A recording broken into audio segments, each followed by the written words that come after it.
Hey guys, what's going on? Welcome back to another episode of A Great Conversation here on Nerds and Suits. My name is Ben Bateman, and today you're going to see me talk to Mark Reilly, Mark Yodi Reilly, one of my close friends, my teammate on Who's the Boss, former two-time champ in the movie trivia Schmoedown singles division, great writer, and just generally all-around swell dude. So you're watching this in real time at noon here. It's Friday, and later today, 5 p.m. today, we're going to be fighting another team. That's Shazam. We talk a little bit about that here in the episode, but this was recorded very close to it, and it's cool that you guys are getting to watch this, in real time just before the match airs. So wish us luck, enjoy the conversation, get to know Mark a little bit better. And of course, this is brought to you by all of the Infinity patrons here in the Nerd Network. A big time thank you to John Patterson, to Lucas Shashek, and of course to Nicole Krafik. It's a big time straight into the tie to all of my certified Infinity patrons on the Nerd Network. Enjoy the video, guys. We'll see you after the show. This, Mark Reilly in the house talking to me. I get to do the interview with you. It's a big day for us today, man. I love this. Yeah, what perfect timing. I'm so happy to be here, dude. Be by your side here, and then for later, when we're gonna go kick some ass, man. Yeah, man. It's funny.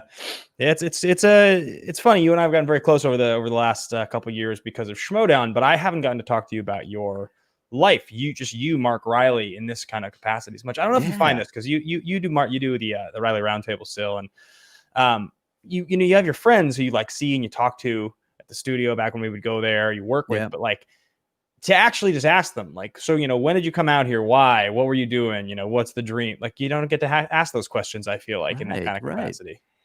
I love this, man. Yeah. This is when you asked me to do it. I was incredibly honored. I love what you're doing with this, dude. Incredibly impressed and just everything that you're doing with your career, man. So I'm honored to sit on the other side. I'm going to be an open book. For everybody, let's do this. What do you want to know? Well, I think the thing I'd want to start with is, so Reilly, where'd you grow up? Did you grow up in California or? Yeah, grew up in California. Called Tustin. It's in Orange County. It's a very unremarkable town. No offense, Tustin. But it feels very just kind of cookie cutter, and When I was staying there with my fiance one weekend at about 10 o'clock, we had a wild hair up our ass and we were like, let's go out and get a drink. We couldn't find a place. We were like, Jesus, where is everything's closed? I guess we go to Togo's and get a sandwich. But the thing I do love about Tustin that I always love is that my family's there, of course. And that Newport Beach, which is kind of more, happening, was where I truly grew up with my grandmother and everything. So I would go back and forth. And of course, we were right under the shadow of the Matterhorn and Disneyland. So Orange County was I was very lucky, but I always wanted to be somewhere with more action, a little bit more in the thick of things. And that's the entertainment business. And so, it makes no wonder I ended up going to LA later. Are you close with your grandmother? I am. I was very close with my grandmother. She passed away 2 years ago. So she lived to 99 years old. So we're very lucky in that aspect as well, because Newport Beach was where she had her home, Balboa to be exact. So the family congregated there. She was the sun and we were the planets. And so that home was, my everything. And a lot of, I think some of my Patreon members know I did a lot of like reminiscing about that place, including like little live Patreon shows from the house when we were selling it last year, because that was my childhood home that we ended up selling off, and it sucked. I imagine that was pretty emotional, kind of a hard thing to have to do. Yeah, man. It's a closing of a chapter. You bring up my whole family's there. Mom was her name, and Jane Rhodes, and she lived down there for 60, 70 years. And so to have that chapter closed, now the family's like, where do we meet? So now I just go to my mom's in Tustin every once in a while. Cool. Very cool. Well, I didn't have that kind of a ceremonious ending to the chapter in mind, because we grew up in Seattle, and I moved to LA the first time when I was 17, and then I went back for a couple of years, and I came out here for good when I was 21. But yeah, I mean, I've been in LA now for how long has it been? 11 plus years now. 11 plus? No, I think I'm 32. So yeah, about 11 years. I think I hit 11 years a couple weeks ago, and in Seattle, like my dad sold the house that I sort of grew up in high school. My mom's remodeled her house a bunch of times now. So I didn't have grandparents. I had two grandfathers, and both my grandmothers were dead by the time I was, of age to know what was going on. And right. I mean, before I was born, and I barely remember my one grandfather. My other one, the one who won the Nobel Prize, he remarried basically. Like wasn't really in my life for most of my childhood. So I don't like any of that stuff you're talking about, where it's like the family kind of goes and like you have this big sort of your clan, the Reilly clan. Yeah. Like I don't have that. It's my family. In my mind, family's 5 people. It's my mom, my dad, my brother, and my sister. That's the whole thing. It's interesting, dude. That's my father's side of the family. That's something that, my family is like splintered through divorce and death and remarriage and all these different things. So, like my mom, who I'm mentioning, I never got to meet my true grandfather, Lloyd Wright, who passed away, my mother's dad. So she remarries Frank and gets 3 new kids, stepkids, who then, have all their kids. So it was a huge family. And then over at my dad's, it's just the 5 of us. He got, remarried and, it's just them. So I understand that too. And there's also, I think, a simplicity I like about that sometimes, because like, especially when with mom and everything. And now it's very different. We've all kind of gone, a lot of the cousins and even the uncles and everything kind of moved into different directions. So I might not see them as much, but there was something chaotic about it, but something fun. But I understand. And that's interesting for you, dude. How many, you have a brother? Do you have a brother? Is that right? Yeah, I've got a brother and a sister. Yeah, my brother's brother and a sister. That's right. Brother's 41. My sister is, what's the date today? Did I miss a birthday? Oh, no, it's the 20th. Wait, ooh, no, it's 7 days. And my sister is 37. So 37. Okay. You're the baby. I'm the baby. You're the baby. Exactly. It's weird. It's weird being 32 now and I'm being the youngest because I don't feel young anymore. Do you know what I mean? I don't actually carry feel yourself young. You've always been to me like you had a little bit of that old soul thing going, and you're always, which I dig about you, and because I can understand the quiet family kind of atmosphere. Where in Seattle did I don't know the area very well. I just love the Seattle Seahawks. Yeah, Seahawks are fucking great. I mean, Pete Carroll, you got good taste, partner. No, I mean, I grew up in like Seattle proper, so like, Seattle's interesting. It's a little different than Los Angeles, right? Like all the neighborhoods in Seattle are functionally still Seattle, but sometimes people will say they grew up in Seattle, and it'll be like somewhere like a place called Bothell or like Auburn, and these are all places that are like a solid 45 minutes south or an hour north of like the city, right? Like I grew up in the city, Seattle, the city, like the different neighborhoods, but like LA, it's funny because it's so big and so sprawled out that all those like suburban places I'm talking about, they're still kind of LA, right? Like Riverside's still just kind of LA. Corona, still kind of just LA. Like it's like LA County, I guess. It's I know Orange what County. You're saying. If you know what I'm saying, if you grew up in like Newport, like it's still, you pretty much grew up in LA. I guess you didn't, like, you know what I mean? I'll say this.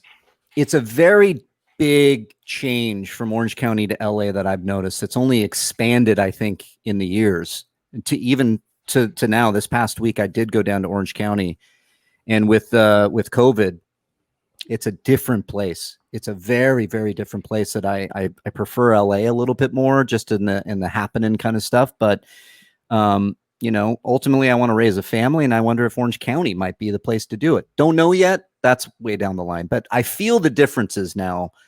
Cause you feel it in Orange County. There's a thing that my friends would do when I came here. When I went to USC, I left in 94, I got here.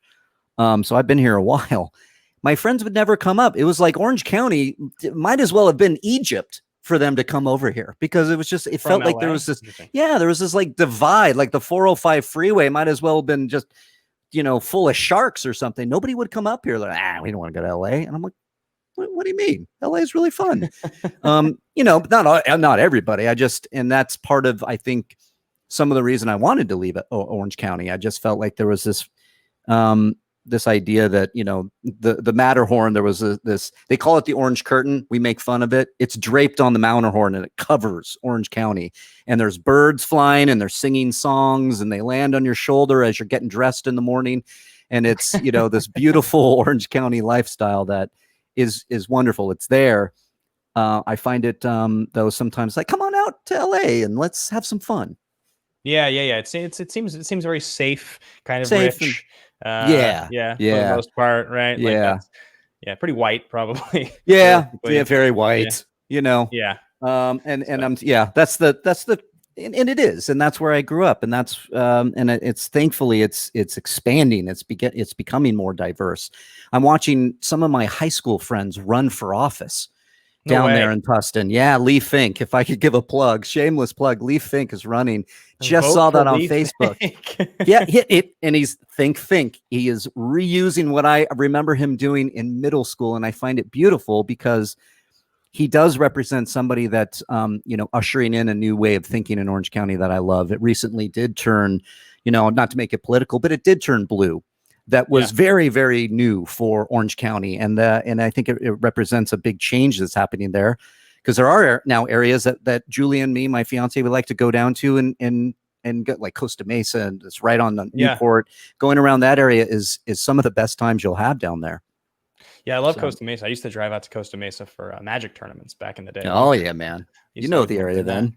Yeah. So you mentioned like your buddy from middle school, he's running for office, and you see that and it makes you think, is there any part of you that doesn't still just feel like a kid? Or because I always get the feeling when I talk to you, Reilly, that you still very much feel like you feel like you're in high school. Not like you act like you're in high school, but you feel like a kid. Like you feel like you still think you're a kid, kind of.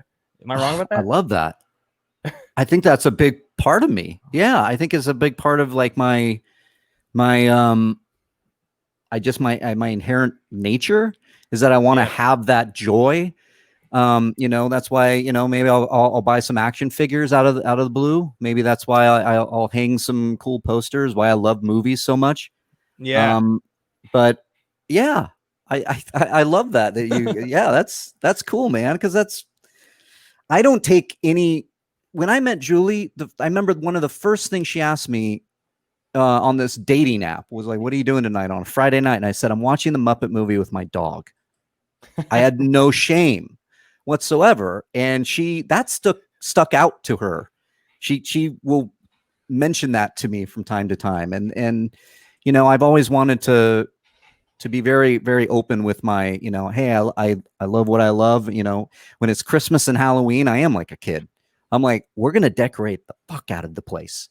We're going to put up everything. Like, we're putting up a Christmas tree. I'm Clark Griswold at Christmas. So there's a part of that, like, childlike wonder that I want to then, that turns awfully close to Clark W. Griswold when I'm tripping over and cursing at things as I, shatter some of the lights on the Christmas tree. Well, I feel like also, well, that's fun. Now you're talking about Clark Griswold. That just gets me thinking about another thing, which is we all love the stuff that we loved in high school. I think that's pretty universal for people. You listen to the same music. You mostly watch the same movies.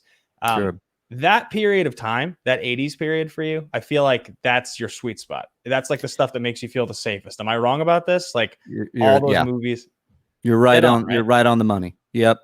I mean, E.T. to you, I feel like E.T. to you watch that movie, and that's the Mark Reilly experience.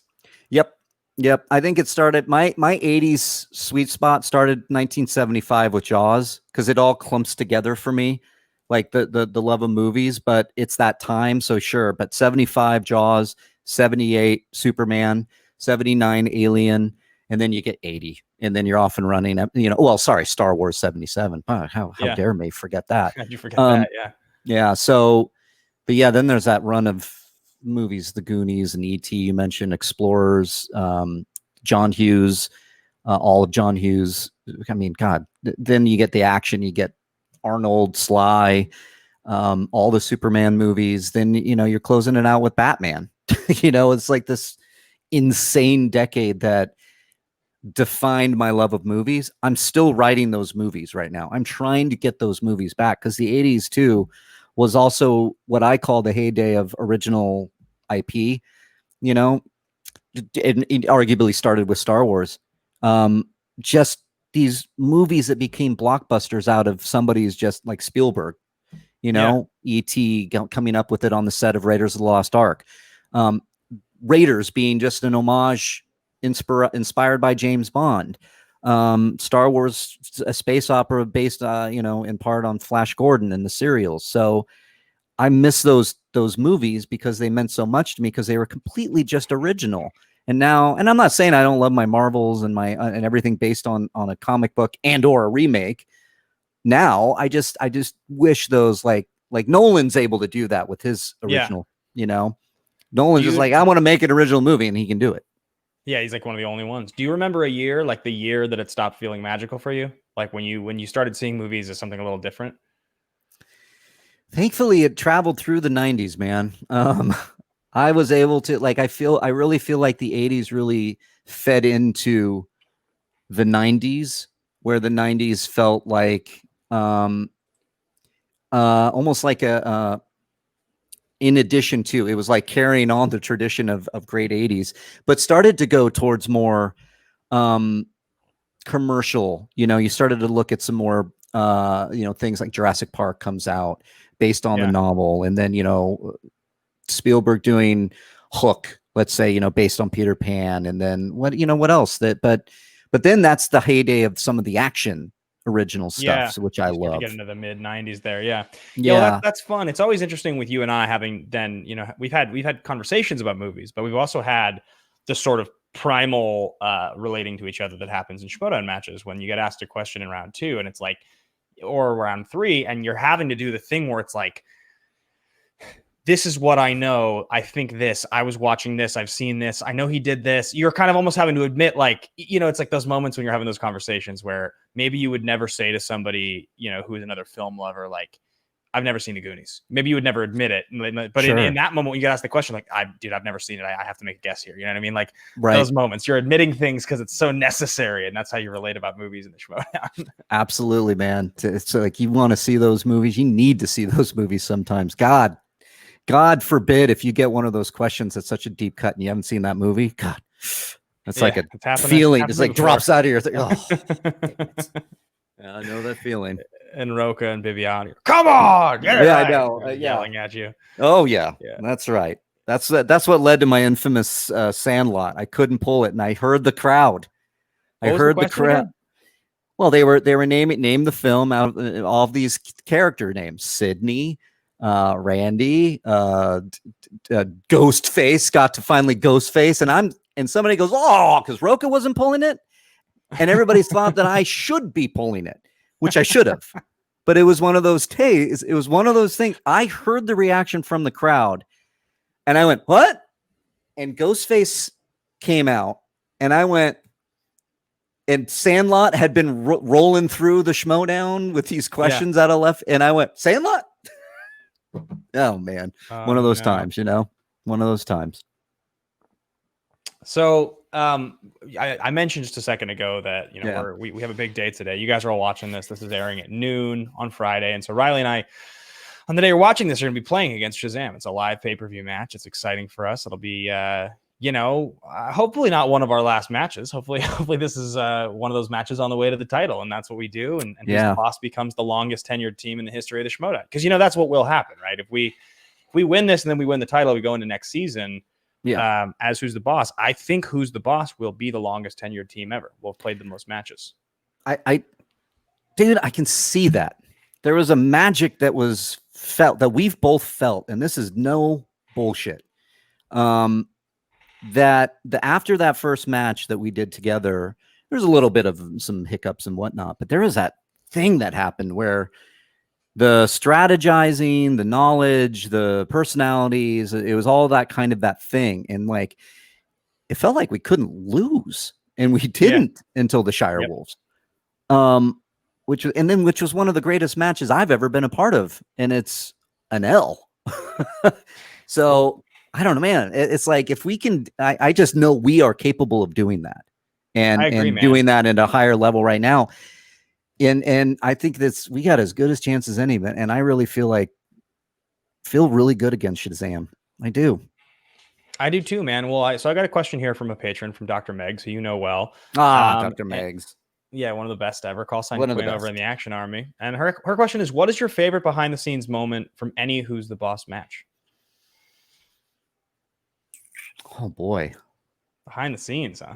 Behind the scenes, they kind of blend together for me Yeah. in that we had a little tradition going behind the scenes with me, you, and Tom. Yep. We do a little Yeah, thing on the little pull on the what was it, the Jameson, Jameson had a flask there that first season, yeah. and take a picture and kind of get in game shape. And I think probably my favorite was going in for the finals against the Harris brothers, because it was like Yeah. we were like so dialed in and like truly dialed in, and being like, but also being like loose, where we're like, we're just gonna go play the game, we're gonna play it, because there's the magic I'm talking about. We knocked them out. That was the game we knocked him out. So it was like one of those, like, it just kind of, where I'm like, we keep going. It was just like rad. It was just like, we got that Tom Cruise spin, and and we just kept, and it was just like this one. I mean, and they made a great great joke in there where the Mission Impossible, they thought that Tom Cruise was underneath our mask. It was that was probably fun, because it was a very awesome accomplishment as well, one that I wanted to get on my legacy. And I know you know this, getting a team belt, so we got a little bit closer. Yeah, and winning a tournament's really fun. It's its own sort of unique thing, Like, yeah, that's the one thing I think for any fan that watches. It's distinctly different playing your regular matches when you win a few in a row and you're on your way, versus playing a tournament. Always is. The tournament always feels somehow easier to stay locked in. It's easier to stay focused. It all feels like a complete story. Those players that like win 3 matches through the first 7 months of the year and then they like get a title shot, it just feels like that's more like luck. Like it had to all break your way for that to happen. Yeah. Whereas with the tournament, it does feel like you control it a little more. You're super locked into whatever it is you're doing. Yeah. Yeah, you are. You're locked in. It's kind of like, I call it like it's the season right now for us. Like, we're in shape. Yeah. Like if there was no COVID and football was here, it'd be a high level thing. We're at the gym every day. I'm at the gym every day, metaphorically speaking, in movie trivia kind of thing. Yeah. So. Yeah. Well, that's funny too, because I mean, so you have your first round matchup coming up here pretty soon against Video Drew. That's going to be round 1 for you. It'll be your first singles match since you played earlier this year against Janine the Machine. And it's exciting. You get to go start out in a tournament. We have only played one team's match so far this year. We played against the Odd Couple. It was a great match. We had to break the record to win. And I have only played one match this year. I've played against Dan Merle, and it was in Atlanta, and it was the toughest match I've ever played. Yeah, man. It was a crazy one. One of the best matches I've ever seen. You played at the highest of levels. Thank you. The one, I mean, that's exactly what happened recently with Irwin. So it's just, it's that is a high level, my friend. And it's hard. You play that again. That's a half a dozen, one the other. What do they call it? I mean, it's like you get a different question. My God, it could have been coin flip. Yeah, for sure. And I know, so I have this match coming up against Andrew Guy pretty soon here. And, we've obviously seen better players than myself lose to Andrew Guy. So you got to take every match seriously. I'm not a better player than you, but I'm just raising my hand because I've lost to Andrew Guy. Right. I mean, so there's I haven't played much this year, and I feel like I'm in shape because I've been studying, and we were lucky enough to have a really supportive faction that that supports us and helps kind of get us ready. But we are definitely going into the the belly of the beast right now. We're about to jump in, and both of us we've got wins ahead of us that are going to mean a lot. And I know. So I think I asked you this on backstage the other day, but now that you've been in the Schmoedown for as long as you have, and you've played as many matches as you have, because you're a veteran, you're a Mount Rushmore guy, you've been at it forever and ever and ever, and you've done most of the things. You've been to two different title matches with 2 different teams. You've won the singles belt twice. You've won a tournament. So what would this Who's the Boss, if we were to able to pull this off, if we get this belt, we do it fair and square, what does that mean to Mark Reilly and the way you think about the Schmoedown? Yeah, good question. I mean, for me, I like it. It starts with the, all the belts. Wear the belts, give me all the belts. Like there's a version of all of it. You guys coming in, where's the belt? Roca, all the belts. For me, it's kind of a legacy thing because I've been so close now twice with two different teams. It's something where you look and you're like, and that's the thing. And an all in good fun, it cracks me up that there is this conversation out there. And it's like, sometimes I'm left behind and I'm like, really? Cause I'm like two different times with the teams and then two titles in the singles. So, and I understand because that's the game. And I've had, some highs and lows in my own play. But this one, when it comes to teams, I just like that for legacy. I like that, and it's a goal of mine. I like knowing that when we figured it out between the two of us, that we played well together, I should say, figured out, I don't think you'll ever figure out how to beat the Schmoedown. That's just the beauty of the game. You just prepare as best you can. Yeah. But I love the idea of finally going, I did it. We did it. And I'm able to go, hey, guess what, everybody? Here's another thing to add. So you can go, yeah, he was the first guy to win the belt, and he was the first guy to win the belt again. And then, and I know there were some other people that did it before me, but then it's like, but he also then won a team belt. That's a huge thing. Both belts. I mean, if he teams in singles, like that's, and I think it's interesting too, Riley. Like, I don't mind saying this, and I hope you don't mind me saying this because I've said it on air before. But when I won the singles title, you were the one that cried. It was you that got more emotional than I did. I did, man. I'm proud of you. And I don't have a tendency to get particularly emotional. Most things I have, it's hard to push me into that direction. I'm pretty even most of the time. But you were so in my corner. You were so supportive. You were so excited for me that I remember you pulling me around the corner and just kind of us having a moment. Because it's like when you're in it with somebody, like we've been in it together for a while now, especially the wins are great, but the losses are brutal.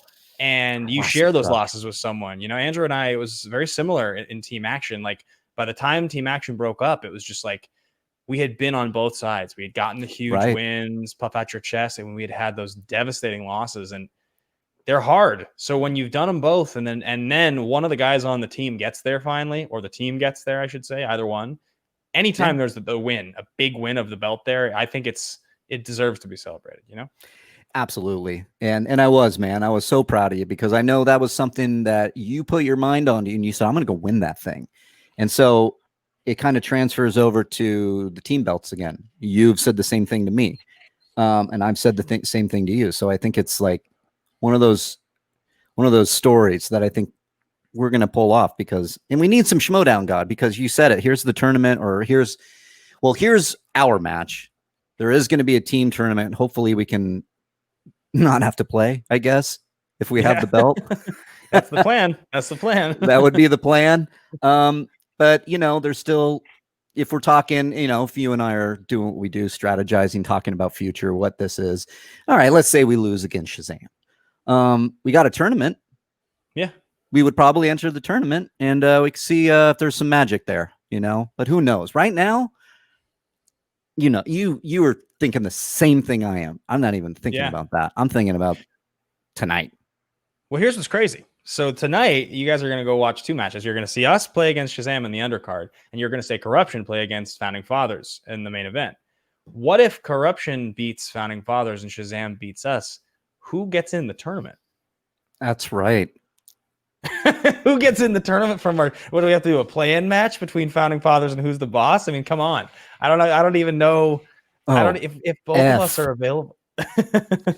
See, I mean, any given Schmoedown day. Yeah, that's I don't know. What is that? Yeah, do you? I don't know. And then you have Barbarian, who obviously wants to be, wishing. I think he's hoping to be in it with another player from the faction. So yeah, it's going to be a tough one, but it'll be a good match today. I feel good about it. I'm excited about it. I've been definitely throwing some shade at Bibiani and Meyer as best I can. Yeah.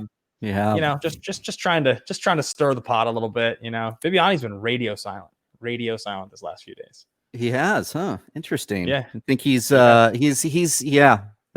what the beast does. The beast can go quiet, and that's when you got to worry about the beast. That's what I'll say. Who knows what's going on? Maybe he's just tuning me out. Maybe he might be. Sometimes I liken it to. I remember going into the title match when I was going finally against Roca to get that belt back, and I remember him on Twitter doing, stirring the pot. Yeah, and I remember being out with my family, and I just was like, I've had it. and I was radio silent a lot too, but I just threw a well-timed Blazing Saddles gif towards him when they're all just dancing around and just going, this is all I see this is all I hear when I see you talk, Roka. And it was enough. And then I was able to go in and just kind of take care of business, I guess. Made me think of that, actually. It was really funny. Was that your second win? You beat Roka? My second win? So you for the belt? Time you beat, Yeah, I beat Roka. I took the belt from him. He beats Merle. Merle beats me, takes the belt. Roka, and I think there was a couple contenders that came in there. I think that was who came early against on. Clark Merle the first. I think it was Clark. Was it Clark? Yeah, Clark did it at one point. Maybe, yeah. So and then Roka comes in and takes it, and then I got up there and took it, and then the triple match happened, and Merle took it back. Right. That's pretty sweet that you got to win a title off Roka, though. I mean, he's a legend too. You know, that's a good one to beat. That's a good one to beat to get a title. I have the poster that I will be framing sooner or later, and it's the great Brian Ward who did me as Superman fighting Roka as a Transformer. So and it's awesome. One. Yeah, and it's a great one. So I want to frame it sooner or later. That's awesome.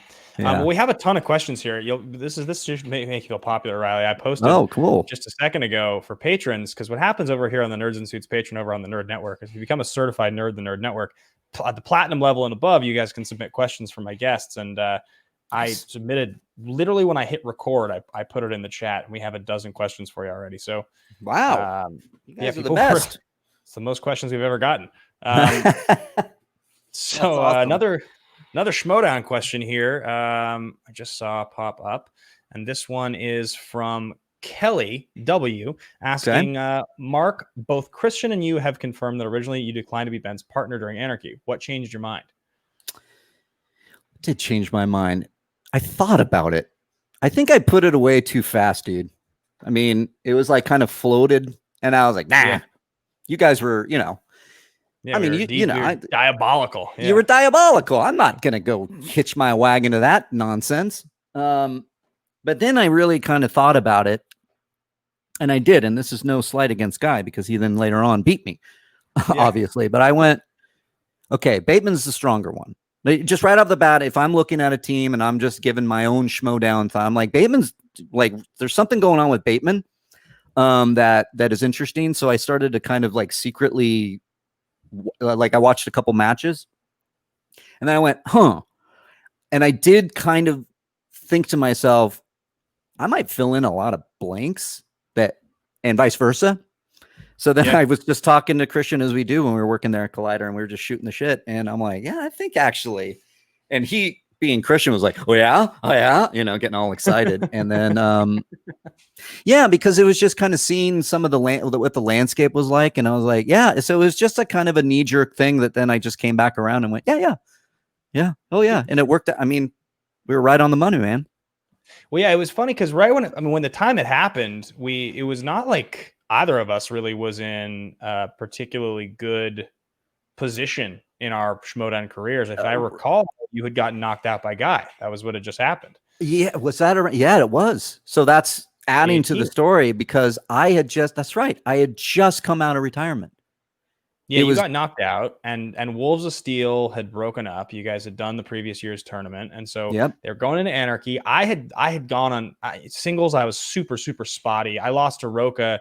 Once I lost to Roka, I was 2-3 in my singles career. And Team Action, we had gotten knocked out, or not knocked out, but we lost the Shire Wolves in that event. And then Drew goes on to do his stuff. So I remember both of us, because at the time in 2018, I mean, you were a lot closer to those two titles back then. So you still kind of could just hold your head high. I'd taken one embarrassing loss, but it was sort of like you were the legend on the team. I was like this total scrappy upstart who would maybe outplayed what people thought was going to happen, but I also had not really delivered. I kept losing. I'd win one, I'd lose one, and I didn't know what was going to happen. And so I don't know if there was that much faith. People, I think, thought we had a good shot, like they were excited, but we were by no means a favorite going into that tournament. No. That was Founding Fathers, man. Everybody looked to Founding Fathers, and I think there was Shire Wolves. There was like Patriots. There was a lot of people talking other than, and not Patriots, but just in the legacy conversation. yeah, and it's fascinating to think how that worked out. I really do. It's like, and not to share too much, but it's like, when we have some cool people working with us and not working with us, but like we're talking through stats and we're talking through strategies and we're talking through all these things that we do kind of behind the scenes, and you kind of break down like we complement each other very well sometimes on these knowledge levels. And I think people, no surprise there, right? I think people will go, yeah, I see that. Some of those stats that they were sharing with us, the wonderful, wonderful team. I don't want to name names. I don't know if they want to be outed for this, but I don't know. I was very hesitant myself. Yeah.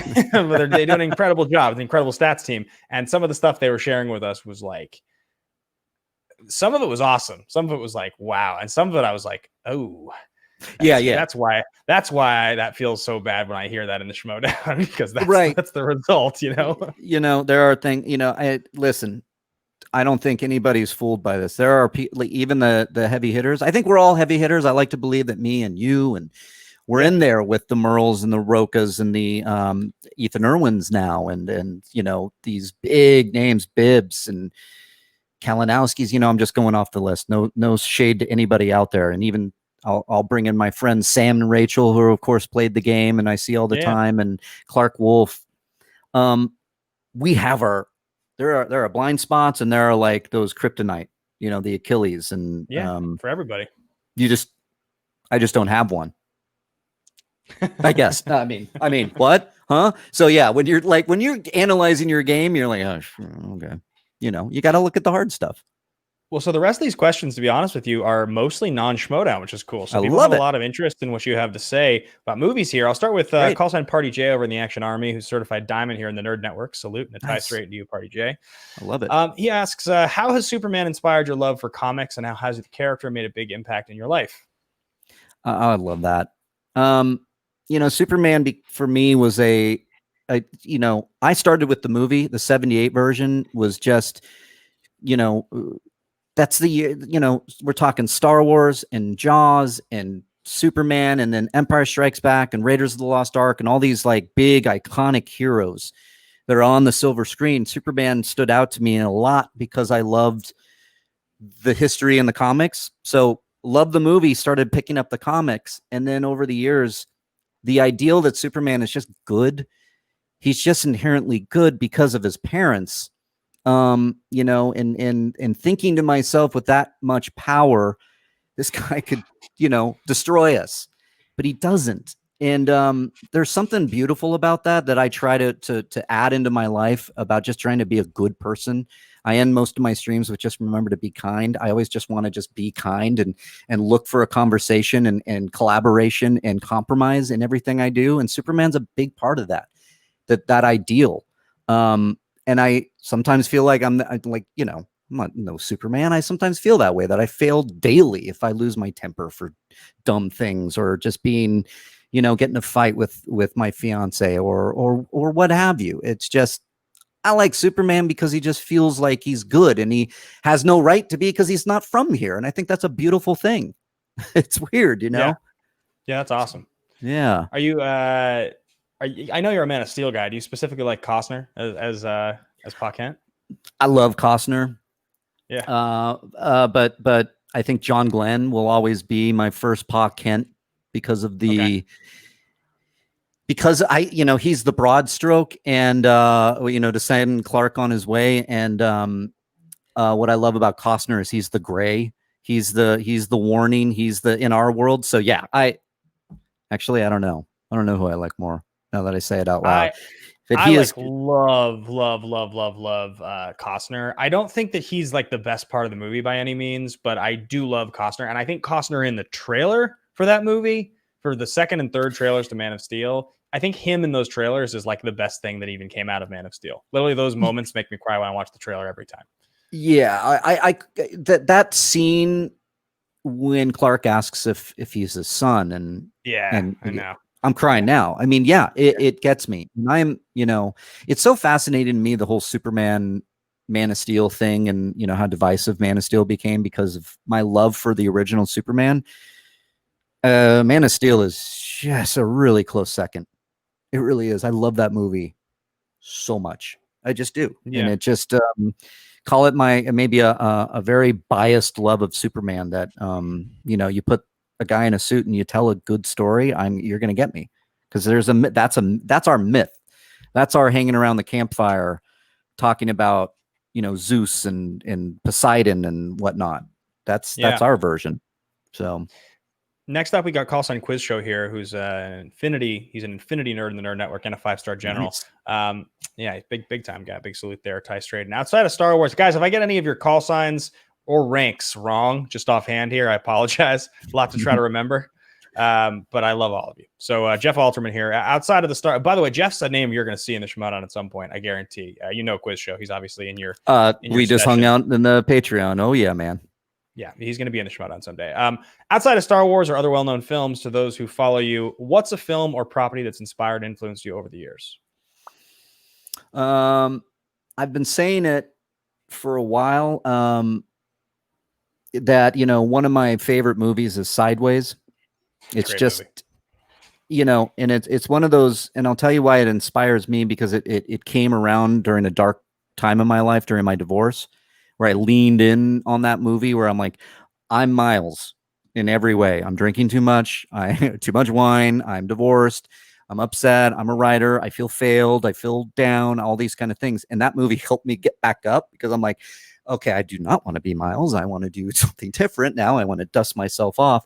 But then I really started noticing the writing of it and the character work. And it just is something that I really inspired my writing to carry over into blockbuster writing, which I love, because it becomes the characters. So taking the ideals of really focusing in on characters with Sideways and transferring that into a big blockbuster kind of way, because I think blockbuster filmmaking sometimes leaves character work behind. And so I like to find that balance. So Sideways really influenced me on that. It is interesting how, like, with the blockbuster filmmaking, the little things that make characters great in movies like Sideways, and you and I have talked about this more than once, but the scene when Miles takes the money from his mom is one of might be my favorite scene in the whole movie, to be honest, because it's such an ugly but sort of relatable moment. It just feels real. It feels totally real. Yeah, it feels very real. It says so much about Miles with just showing it. And even you bringing up that scene, dude, just leading into that, him sitting around the table, and so innocuously saying, just be right back. Like, he's sitting there thinking. It just makes me go, he's sitting there maybe that whole time, that dinner. And then you realize Jack wants to go on his honeymoon. The whole reason he stopped there was not for his mother, for her birthday, is so he could steal money from her and have this weekend. It's sad. It sad. Yeah, it's totally sad. And I think what's great about it, though, and the reason I bring it up, because scenes like that and moments like that don't really happen in blockbuster filmmaking very often.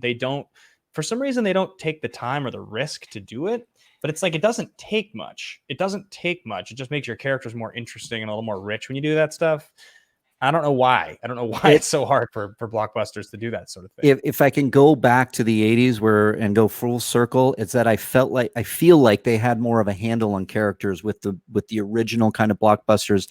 I immediately go to Raiders of the Lost Ark with a very flawed Indiana Jones. He felt real. He felt flawed.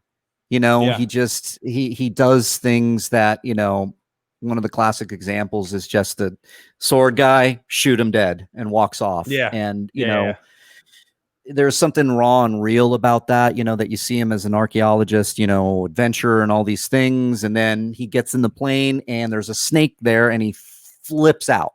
Yeah, that's to me is one of the closest and perfect examples, I would say, that jumps to mind how you could do it in blockbusters. Just focusing a little bit on the idiosyncrasies of character rather than making them so like perfect, Yeah. Next up here, we've got from Jake Alcavetta, call sign Bartab, one of my favorites of all time. One of my boys. He's the best. If you could only pick between Jaws and Star Wars for the rest of your life, which would it be? I know I'd have to go Star Wars. There's too many of them that I love. How could you?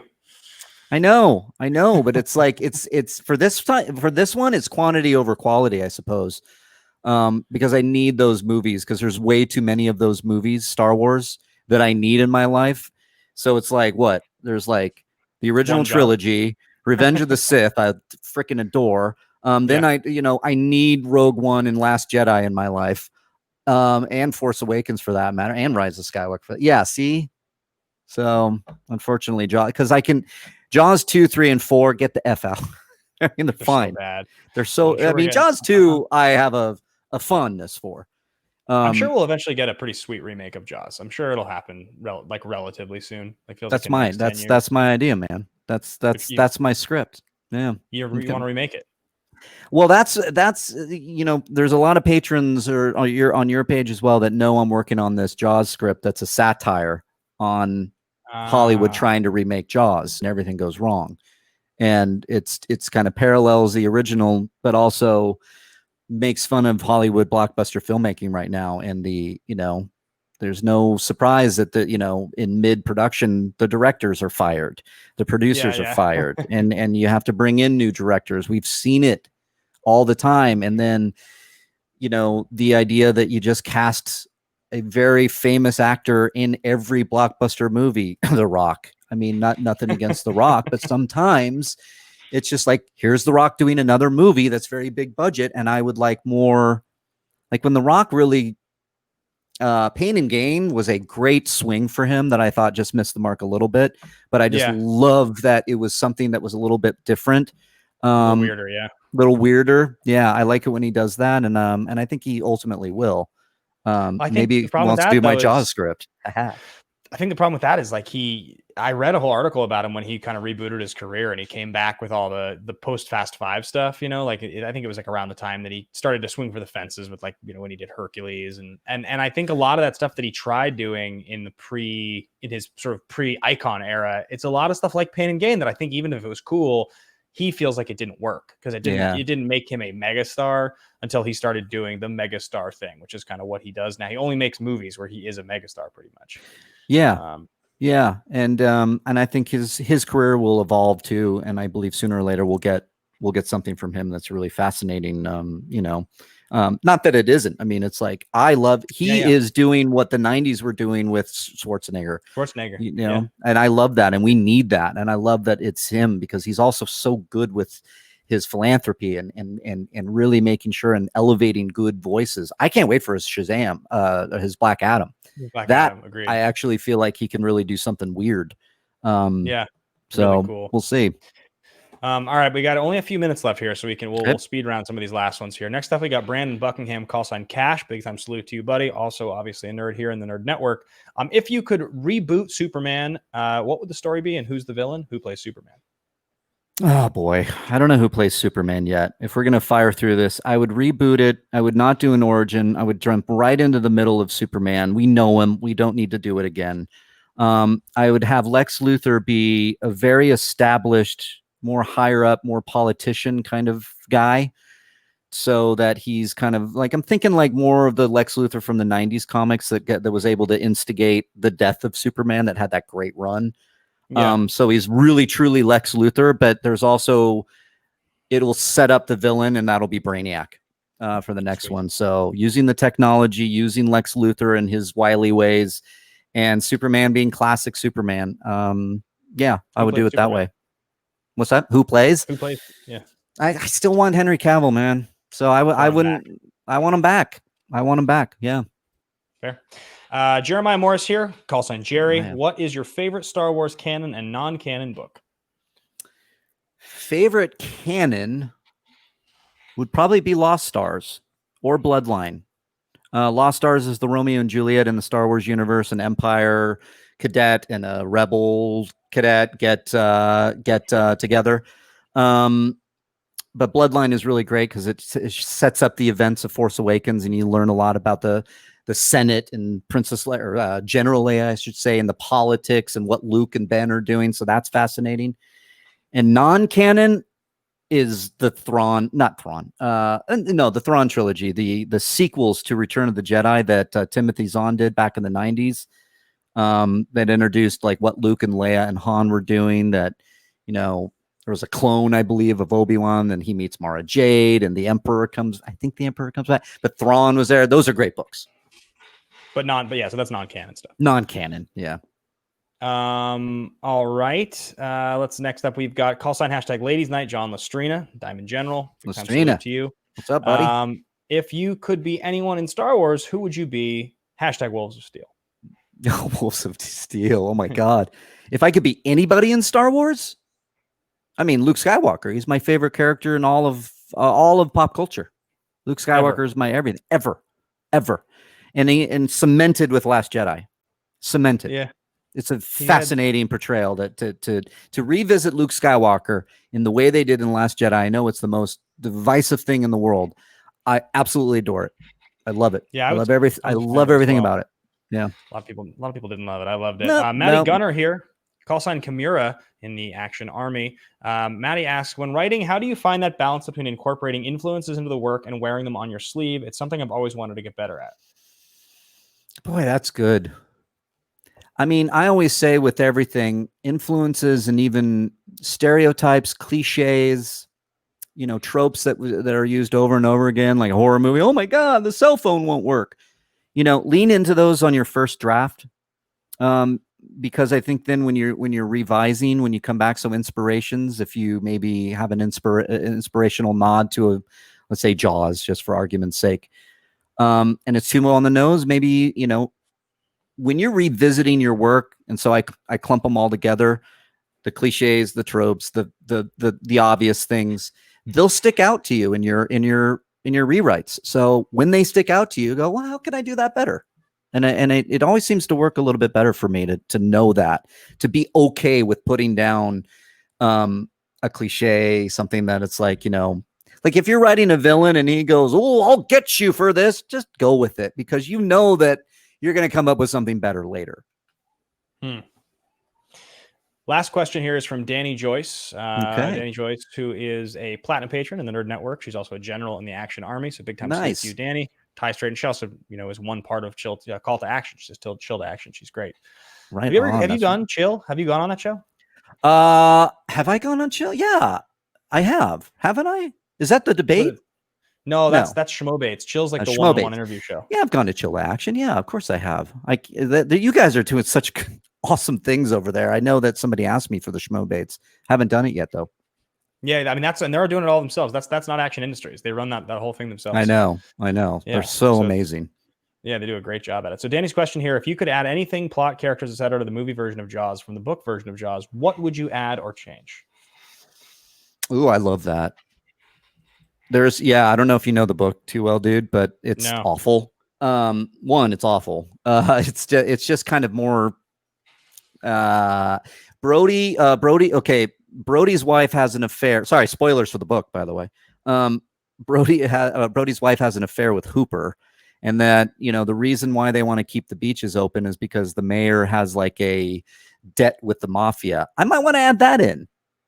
I don't know, the mafia angle, just to give a little bit of a side thing to the mayor on why he's such a keeping the beaches up, because he is, and that's what Spielberg's point. He wanted to make it's a very simple, greed is good kind of thing, capital. We need to keep the beaches open. I don't care about, it's interesting COVID thing going on right now. Keep the economy running or risk dying. That's what Jaws was telling us. So maybe if we had a little bit of backstory, it might have been interesting. I don't like the idea. I think him being just like dumb and ignorant is like, I think that's what makes it. It's the smarter choice. It is. I mean, it's hard to pull something from the book. Maybe. Okay, I'll take that. I think I agree with you. That's a stretch. I don't like either the romance between Hooper and Chief Brody's wife, because I feel like it really took away from just a special thing with his character in the movie, I should say. So Hooper dies in the book. Jaws gets him. Real quickly here, just because you're speaking about these characters on a first name basis, as though I definitely know who's who. Richard Dreyfuss. And I've only seen Jaws once, so I know Quint is Robert Shaw. Quint is Robert Shaw. Yeah, and I was gonna say, and so Richard Dreyfuss, that's Hooper. That's Hooper. Yeah, he's the scientist guy that comes in. He's the scientist. And Roy Scheider is the cop with the big glass. He's chief. He's the chief. Yep, Chief Brody. Okay. So yeah, Hooper ends up getting in the shark cage. He ends up getting eaten by the shark in the book. I think it'd be fun to, it's not fun because I think Hooper is Richard Dreyfuss is so well liked in Jaws, but might add a pretty emotional gut punch to everything, even because Brody is and Brody in Jaws believes Hooper is dead. So the same thing would happen emotionally. It's just for the audience, if Hooper died. So Interesting stuff, guys. Well, thank you so much for your questions here for Mark. That's going to wrap up our questions. And actually, it's going to wrap up our interview too, because you and I have in 4 minutes, we have something scheduled to go handle in the Schmoedown world. So, guys, if you are not excited for it, get excited. Mark and I are going to be playing tonight at 5 p.m. as the undercard on this crazy pay-per-view match. Become a patron over there today, or get your tickets for the pay-per-view. Either way, both work. We're excited about it.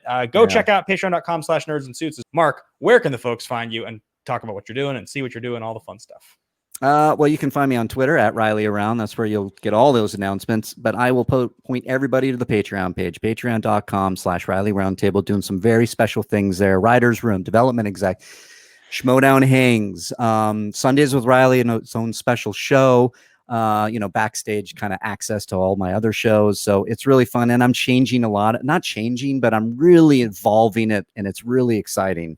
And I think a lot of you that are so active in it know just how special it is. So if you want to check it out, patreon.com/Reilly Roundtable.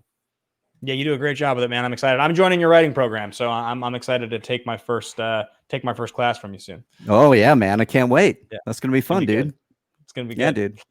All right, guys. Thanks for watching. Thanks for listening. Wish us luck. And hopefully we bring you back to talk down the thing in a little bit. Yeah, man. Bye, guys. And a big time thank you to everybody for watching the show.